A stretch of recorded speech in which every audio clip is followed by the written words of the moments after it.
මගේ නම බාරොන්. සිරිපල්ල ගහවත්ත කනත්තේ මුරකාරයා කිව්වොත් මාව කවුරුත් දන්නව මහත්තයෝ. ඉතින් අද 4 වෙනි දවස ඔයාලා මගේ මේ කතාව අහන.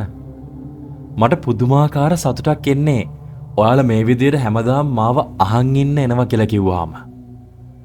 මෙහෙම කරමුද? මම ඔයාලට මේ කතාව හැමදාම උදේ 7 වෙද්දි අරන් එන්නම්. වැඩට යන එන ගමන්, ඉස්කෝලේ යන ගමන්, දවස පටන් ගන්නකොටම මේක අහන්න පුළුවන් නේ. තව දෙයක්. ඔයාලා මේක ආසාවෙන් ආදරෙන් බලනවා නම් බාරොන් මාමගේ කතා අහන්න හැමදාම උදේ 7 වෙද්දි එකතු වෙමු. ඒක ඇබ්බැහියක් කරගමුද? subscribe කරලා bell notification එකත් click කරන්න අමතක කරන්න එපා. මොකද එක දිගට මම වීඩියෝස් දාන නිසා සමහර විට හැමදාම notification එන්නේ නැති වෙයි. ඒක නිසා අමතක කරන්න එපා. ඊට පස්සේ අද ඉඳලා හැමදාම උදේ 7 වෙද්දි මම බාරොන් මාමා විදිහට කතා කරනවා. ඔව්. ඒ පැයේදී විතරක් මම බාරොන් මාමා වෙනවා. මම ලෑස්ති එහෙනම් මේ කතාව පටන් ගන්න අදත්. මම හිතනවා ඕගොල්ලොත් ලෑස්ති කියලා. එදා නිකන් ලා පොදයක් තිබ්බා. තදින් වැහැලා මේ කනත්තේ හැම කොනක්ම වගේ සීතලයි මහත්තයෝ. වෙලාව කිව්වොත් හරියටම 8:30ට විතර ඇති. රෑ. මං ඉතින් සුපුරුදු විදියට සෙනග ගොඩක් මැදින් හිතේ පාළුව පුරවගෙන යන්නයි ලෑස්තිය. තේරුනේ නෑනේ. ඇයි නෝනා? මං රෑ වෙලා යන්න එපැයි මේකේ කොන් ටික බලන්න. මේ කනත්තේ 아무තු දේවල් වෙනවද නැද්ද කියලා දැනගන්න එපැයි. හැබැයි මං තනියෙන් නෙමෙයි. බුද්ධියන් ඉන්නවා මේකේ මිනිස්සු 1000 ගාණක්. ඒත් ඒ එක්කෙනෙකුටවත් මාත් එක්ක කතා කරන්න බෑ. ඒකයි මම කිව්වේ සෙනග ගොඩක් මැද හිටියත් හරිම පාළුවක් දැනෙන්නේ කියලා. නෑ එක්ක ඕනි නෑ. මට පාළුයි කියලා උඹලා එකෙක්වත් මාත් එක්ක කතා කරන්න උත්සාහ ගන්නව හැම නෙමෙයි යෝන්. මේ කනත්ත හරිම පරණයි. ඔව්. සෑහෙන්න පරණයි. දන්නවද? සමහර කොත්වල ගසුත් පැලවෙලා. ගෙවල් වල මිනිස්සුන්ට ඉබේම මේවා අමතක වෙනවානේ. මම කොහොම හරි ආයි මුරකුටිට එද්දී 9ට විතර ඇති. මේ දේවල් ගොඩක් හිත ඉද්දී නිකම්ම වෙලාව යනවා. ගොඩක්ම මේ ලෝකේ තියෙන දේවල් ගැනයි මිනිස්සු බොරුවට ඒවට ආදරය කරන විදිය ගැනයි තමයි මට හිතෙන්නෙම. මම ඉතින් මුරකුටිට ආවා. වෙලාව 9ට විතර ඇති. අද මුරකුටියේම ඉඳලා කන්න තීරණය කරා මම. මොකද එළිය වැස්සත් එක්ක මට එහෙ මෙහෙ යන්න බෑ මේ කෑම එකත් අරගෙන. ඔයාලට කියන්න වැස්ස තද කරනවා. ආයි පායනවා. ආයි තද කරනවා. ආයිත් කිසිම දෙයක් උනේ නෑ වගේ පායනවා. මට කෑම එක කාලා එළියට අත ඇල්ලුවත් ඇති. අත හේදිලා යනවා. එච්චරට වැස්ස සැරයි. ඔව්. ඒක නිසා මම හිතුවා මුරකුටියේ ඉඳලම කෑමක් කන්න. මට රමේෂ් මහත්තයා කියලා තියෙන්නේ රෑ 12 වෙද්දී ආයි ඔක්කොම ටික බලලා නිදා ගන්න කියලා. හරිනම් ඒක මගේ වැඩක් නෙමෙයි. මොකද මගේ shift එක ඊට කලින් ඉවර වෙනවා. අර යන්න තැනක් නැතුව මෙතන නැවතුනාම ඒකිනුත් ප්‍රයෝජනෙ ගන්නවා. දන්නවනේ. අනේ ඉතින් මේ වගේ මිනිස්සු කොහොම හරි මට එහෙම වැස්සට නිින්ද ගියා කෑවට පස්සේ. ඒ නිින්ද ගිය පාරට මට ආයි ඇහැරෙද්දී පාන්දර 2ටත් කිට්ටුයි. ඔව්. මම නිකන් ඇහැරුනේ පොල්ලෙන් ගහලා වගේ. එකපාරට මං ඇහැරලා බැලුවේ කැමරා ටිකේ මොන හරි අමුතු දෙයක් පේන්න තියෙනවද? නෑ. හැමදේම වගේ සාමාන්‍යයි. වැස්ස නම් දැන් පායලා. ඔන්න ඔය යන්න ඕනිත් නෑ කියලා හිතුණා. එහෙම හිතාගෙනම මං ජනේලෙන් ඔළුව එළියට දාලා බැලුවා. එතකොටයි මම දැක්කේ අර පිටිපස්සේ පැත්තේ තියෙන පොඩි ගේට්ටුව නිකන් ඇරලා දාලා වගේ. මම හොඳට ආයිත් කැමරාවෙන් බැලුවා. ඔව්. ඒක ඇරලා දාලා තමයි. කවුරු හරි ඇතුළට ඇවිල්ලාද ඒ කියන්නේ? කෝකටත් ඔන්න ඔය කියලා මං ගිහින් ඒකත් වහගෙනම එනවා කියලා හිතාගෙන බූට් දෙකයි ටෝච් එකයි දාගෙන එළියට බැස්සා. සාරමක් තමයි මහත්තයෝ මං ඇඳගෙන හිටියේ. සූට් බූට් ගහන්න මේකේ පණ තියෙන උන් ඉන්නවා කියලා මේ වෙලාවට මං ඉතින් තාලෙට විසිල් එකකුත් ගහගෙන ඇවිදගෙන ගියා ඒ පැත්තට. මේ දවස්වල හරිම ප්‍රසිද්ධයිනේ ටීවී රේඩියෝ වල අර නිතරම ඇහෙන්නේ යොහානි දුවගේ සින්දුව. ඕ ඒක තමයි. ඒ ළමයට නම් පුදුම වාසනාවක් තියෙන්නේ නේද? ඉන්දියාවටත් ගෙන්නුවනේ. පුදුම සල්ලි කන්දරාවක් තියෙන්නේ. ඒකට මට කිසි දෙයක් නැතුව කනත් ඉඳගෙන ඒ ළමයාගේ සින්දුව අහනවා. ලබා උපන් හෙට තමයි මහත්තයෝ මේ. ඔන්න එකපාරට මම දැක්කාර ගේට්ටුව ළඟට යනකොට මේ එක කොතක අලුත් මල් ටිකක් ගෙනල්ලා තියෙනවා. හරිම නැවුම් මේවා. ඒ කියන්නේ නිකන් දැන් කඩලා වගේ. මට බලන්න ඕනි වුණා. ඔව් ඒ වලුත් මල්ද කියලා. ඔව්මයි. සමන් දෙයියන්ට හීන පෙනිච්චාවේ. මෙතනට කොහමද අලුත් මල් එන්නේ? හොඳටම වැස්සා. හවස කවුරු හරි මල් තියලා ගියා නම් ඒ ටික දැන් මේ වෙද්දි විනාශ වෙලා යන්න ඕනේ. නෑ. මේකේ කොලේ පවා අලුත්. ඒ කියන්නේ මල් ටික අර ඔතලා තියෙනවනේ පොඩි අමුතු විච්චූරණ දාපු කොලේකින්. ඒක පවා අලුත්. පෙඟිලා තියා වතුර බින්දුවක්වත් ගෑවිලා නෑ. හැබැයි මල් වලින් වතුර වැටෙනවා. අලුත් මල් මේවා. ඒ කියන්නේ කවුරු හරි මෙතනට ආවද? ඒ ආපු කෙනාද පිටිපස්සේ ගේට්ටුවත් ඇරලා ගියේ? මම විගහට ගිහින් ටෝච් එක ගහලා හතර වටේ බල්ලා ගේට්ටුවත් ලොක් කරලා දැම්මා. ඊට පස්සේ සද්දෙන් කිව්වා මෙතන පණ තියෙන එකෙක් ඉන්නව නම් සෙල්ලම් කරන්න ලෑස්ති වෙන්න එපා. මේ වෙලාවට කනත්ත වහලා. ඔව් මට සෑහෙන්න කේන්ති ගියා. මොකද මේ මල් ටික කවුරු හරි තියලා යනවා දැක්කනම් මට මගේ රස්සාවත් නැති වෙනවා. ඒ කොතේ ගහලා තිබ්බ නම එලීනා. මිනි වලේ සයිස් එකට මට නම් හිතෙන්නේ පොඩි ළමයෙක් වෙන්න ඕනි. අපි ඉතින් කොච්චර නීති රීති වලට යටත් වුණත් ඔන්න ඔය කමක් නැහැ. කවුරු හරි මේ මිනිහ බලන්නනේ ඉන්නේ නැත්තේ.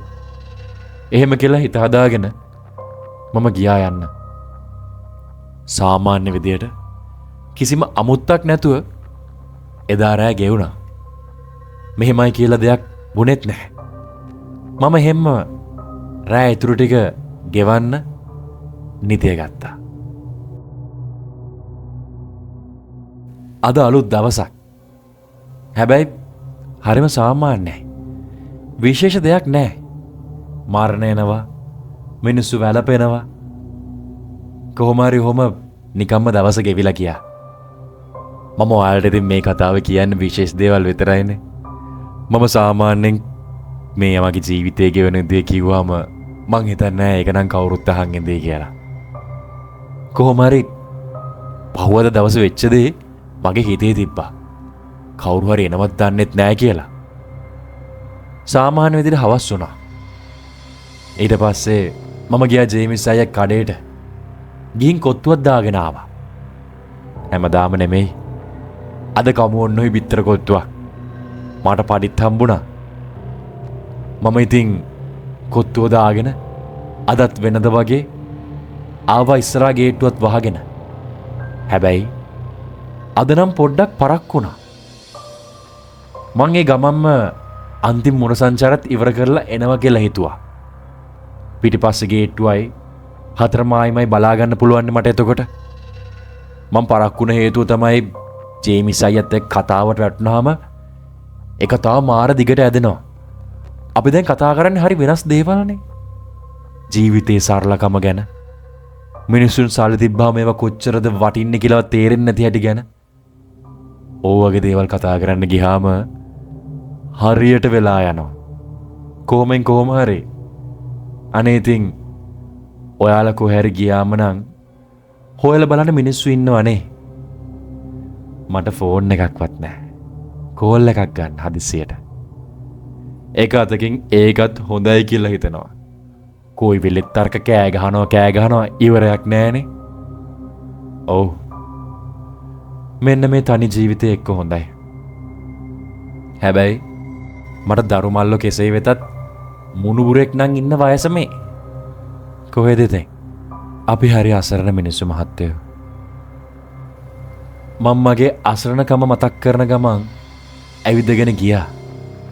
ඊයේ වෙච්ච සිද්ධියත් එක්ක මට හෙනම කුතුහලයක් තිබ්බ දැනගන්න අදත් එලීනගේ මිනිය ගාවට මල් ගෙනලා තියයිද කවුරු හරි කියලා. ඒක නිසා මං ඕනි කමෙන්ම ඒ පැත්තත් බලාගෙන ගියා. කිරියප්පට බල්ලෝ පැනපි කිව්වා. ඔවුනේ අදත් තියෙනවා. ඊයේ තිබ්බ මල් ටික අස් කරලත් එක්ක මං එකපාරට බැලුවා. පිටිපස්සේ දොර අදත් ඇරලා දාලා. ඕමයි. මේ වෙන දේවල් මට හිතා ගන්න බෑ. දැන් නම් මට විශ්වාසයි එලීනව බලන්න කවුරු හරි කෙනෙක් එනවමයි කියලා. මම විගහට ගිහින් ගේට්ටුව ලොක් කරලා මුළු කනත්තෙම සෝදිසි කරා. ඇතුළට ආපු කෙනා ඇතුළේ ඉන්නවත් දන්නේ නැහනේ. නැහැ. කිසි දෙයක් නැහැ ඒ වුණාට. දැන් නම් මට හොඳටම කේන්ති. මේ වෙන වැඩේ හරි වැරදි. බැනලා පුළුවන් තරම් මම මුරකුඩට ගියා. ඔයාට කියන්න මහත්තයෝ මට මතක පාන්දර 3ට වගේ අන්තිමට අර ආදානාගාර තියෙන ඔර්ලෝසුව වදිනවා. ඒකේ දාලා තියෙන සද්දේන එකක්. මට ඒක වදිනවා විතරයි මතක. ඉතුරු එකේ කිසි මතකයක් නැහැ. මං එහෙම්ම මුරකුඩට ආවට පස්සේ මට නිින්ද ගිහිල්ලා. මං පහුවදා ඇහැරෙනකොට මගේ ඇඟට හරිම අමාරුයි. මම හිටිය විදියට වෙන්නේ නැති. මම ඒත් හිතුවා රමේෂ් මහත්තයා ආවම විස්තරේ කියනවද කියලා. ආයි ඕනේ නැහැ කියලා හිතුවා. ඊට පස්සේ බැරි වෙලාවත් හිතුවොත් මට මේ වැඩේවත් හරියට කරගන්න බෑ කියලා. ඒක නිසා මම පාඩුවේ හිටියා. මට අද හරියටම බලා ගන්න ඕනේ මෙතන මොකද්ද වෙන්නේ කියලා. මොකද දවස් 2ක් එක දිගට මල් ගෙනල්ලා තිබ්බා. ඊට කලින් ඉඳලා වුණාත් දන්නේ මගේ ඇහැ ගැටුන්නේ නැහැ නේ ඒකට. ඉඳපන්කෝ මම අද රැයට උඹව බෙල්ලෙන්ම අල්ල ගන්නවා. එහෙම හිතාගත්තම ඔන්න ටික ටික හවස් වේගෙනත් ආවා. දැන් මේ 3 වෙනි දවස. සුපුරුදු දේවල්මයි වුණේ. මම ඒත් එක්කම වේලස්සනින් කෑමයකුත් ගෙනලා ලෑස්ති වුණා. මේ කනත්තරේන එකව අල්ලන්න. එදා කොහොම හරි මැච් එකක් තිබ්බ ලංකාව ගහන. අනේ මම වයර්ලස් එකක් ඉල්ලගත්ත රමේෂ් මහත්තයට කියලා. ඒකෙන් තමයි මම මේ පාළුව පොඩ්ඩක් කර නැති කරගන්නේ. හිතේ කොනකක් තියෙනවා අල්ලන්නම්කො මං උඹවද. රෑ 8ට වගේ මම ගියා පොඩි රූටින් චෙක් එකකට. වැඩේ කියන්නේ කිසිම අමුත්තක් මන් දැක්ුවේ නැහැ. එලීලක් කොත ළඟ තිබ්බ අර මල් ටික මතකනේ? ඊයේ රෑ තියලා ගිය මල් ටික. අන්නේ මල් ටික තාම තිබුණා එතන. පරණ වෙලා දැන්න. දැන් මට ඒකෙන් විශ්වාසයි තාම ගේට්ටු දෙක වහලා අනවසරෙන් කවුරුත් ඇතුළු වෙලා නැහැ කියලා. මං එහෙම ආව මුරකුටියට ආයි. ඇවිල්ලා වයර්ලස් එකක් දාගෙන ඕන දැන් සුපුරුදු විදියට වගේ වැඩේ පටන් ගත්තා. CCTV එකෙන් ගේට්ටු දෙකයි ආදාහනාගාරේ බලාගෙන ඉන්න ගමන් මම වයර්ලස් එකෙන් මැච් එකක් අහන්න ගත්තා. ඒත් එක්කම මම හීනියට පොඩ්ඩක් අර ගෙනාපු කෑම එකක් කන්න ගත්තා. ටික ටික රෑ වෙන්න ගත්තා. එලීනයි කොත පේන නම් කිසිම CCTV එකක් නැහැ. මේ ගේට්ටු දෙකයි තාප්ප ටිකයි ආදාහනාගාරේ විතරයි පේන්නේ. ඔහොම එද්දී මැච් එකත් ඉවරුණා. දැන් නම් රෑ 12ට කිට්ටුයි. හරියටම කියන්න රෑ 12:09ට එක පාරට කැමරා ටිකම චිරිචිරි ගාලා තප්පර 2කට වගේ ඔෆ් වෙලා ඔන් වෙන්න ගත්තා. ඔව් අර UPS එක ඔන්නලා එන සද්ද දින අර ටීක් ගාලා ඔන් වෙලා එන්නේ. ඒ විදිහට ආයි ඔන් වෙන්න ගත්ත කැමරා ටික. ඔයාලා විශ්වාස කරන්නේ නෑ මේක. ඒ තප්පරේට මම දැක්ක වහලා තිබ්බ පිටිපස්සේ ගේට්ටුව හායි ගාලා ඇරලා දාලා. දැන් නම් මට 100,000ක් විශ්වාසයි කවුරු හරි ඇතුළට ආවා. මම ඉක්මනට බූට් දෙකයි ටෝච් එකයි අතට අරගෙන දිව්ව එලින කොත පැත්තට. සමන් දෙයියන්ට හීන පෙනිච්චාවේ. මෙතන මල් ටික අලුත් කරලා අලුත් මල් තියලත් එක්කනේ.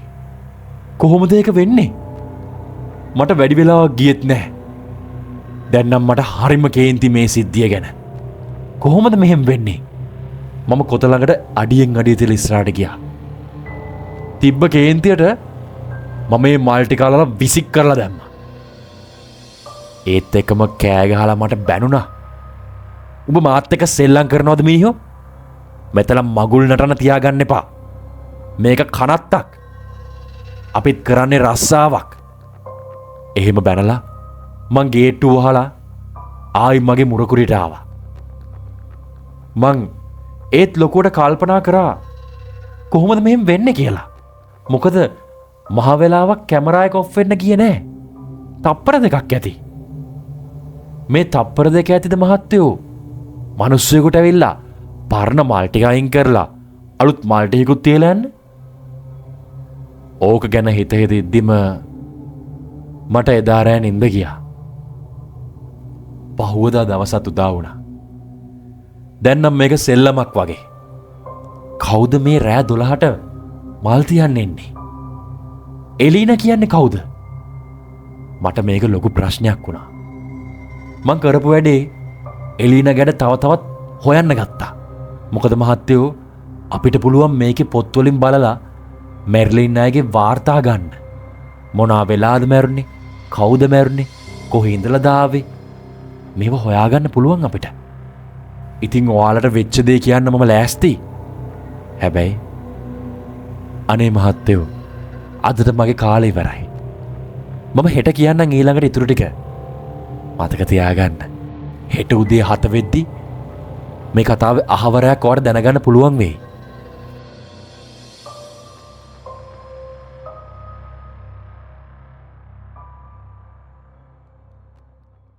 ඔයා මේක බලන එක හරිම ස්පෙෂල් දෙයක්. ඔයා දන්නේ නැහැ you are already part of this journey. මේක නිකන් වීඩියෝ එකක් නෙවෙයි. මේක අඳුරු කුතුහලයෙන් පිරුණු real experience එකක්. subscribe කරන්න next episode එකෙන් හම්බෙමු.